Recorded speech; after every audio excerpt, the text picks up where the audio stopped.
పేరు పూర్ణలక్ష్మి అండి. ఈ గోదావరి బ్యాంకులో చైతన్య గోదావరి బ్యాంకులో పోయిన నెల 4వ తారీఖు 9వ తారీఖు 4వ నెలలో పెట్టామండి.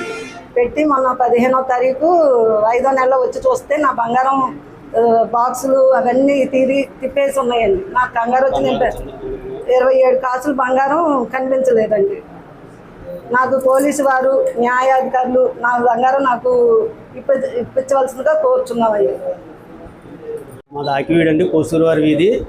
మేము చైతన్య గోదావరి బ్యాంకులో మా మిస్సెస్ శ్రీ పూర్ణలక్ష్మి లాకర్ తీసుకున్నాం. మేము లాకరు పోయిన ఏప్రిల్ 9 తారీఖున లాకర్లో మేము బంగారం పెట్టామండి.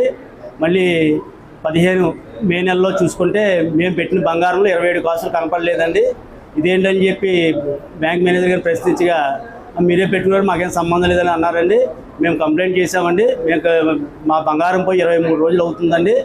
ఈ రోజుకి మాకు ఏ స్పందన లేదండి, మాకు ఏ న్యాయము లేదండి, మాకు సంబంధం లేదని వ్యవహరిస్తున్నారండి. సీసీ ఫుటేజ్ మీద కూడా నమ్మకం లేదండి. నేను సీసీ ఫుటేజ్లు ఇస్తానని చెప్పి ఇప్పటి వరకు కూడా ఇవ్వలేదండి. ఇచ్చిన సీసీ ఫుటేజ్లు కూడా సరిగ్గా లేవండి. ఏలూరు నుంచి వచ్చిన సీసీ ఫుటేజ్లు కూడా సరిగ్గా లేవండి.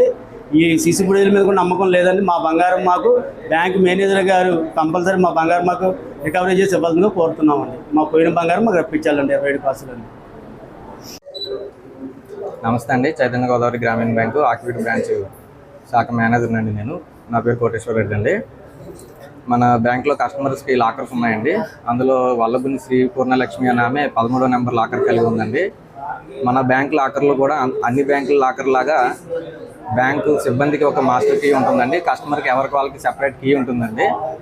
ఆమె ఏప్రిల్ 9వ తారీఖున వచ్చి ఆమె లాకర్ ఆపరేట్ చేసుకున్నారు. లాకర్ ఆపరేట్ చేసుకున్న రోజున ఏవో వస్తువులు పెట్టుకున్నాను అంటున్నారు. మళ్ళీ మే 15వ తారీఖున మళ్ళీ లాకర్ ఆపరేట్ చేయడానికి వచ్చారండి. ఆమె లాకర్ ఆపరేట్ చేసినప్పుడు కొన్ని వస్తువులు మిస్ అయ్యాయని చెప్తున్నారు. బ్యాంకులో అయితే అటువంటివి కస్టమర్ లాకర్ల విషయంలో జరిగే అవకాశం అయితే ఎట్టి పరిస్థితుల్లోనూ లేదండి. ఎందుకంటే లాకర్ మళ్ళీ ఓపెన్ చేయడానికి వచ్చినప్పుడు కూడా లాకరు సక్రమంగానే ఉంది. ఆమె కీ పెట్టి ఓపెన్ చేస్తేనే కానీ ఓపెన్ అవ్వలేదండి. అయినప్పటికీ కూడా పోలీసు వారు ఎంక్వైరీకి వచ్చారు. మేము ఖచ్చితంగా వారికి 100% సహకరిస్తున్నాము.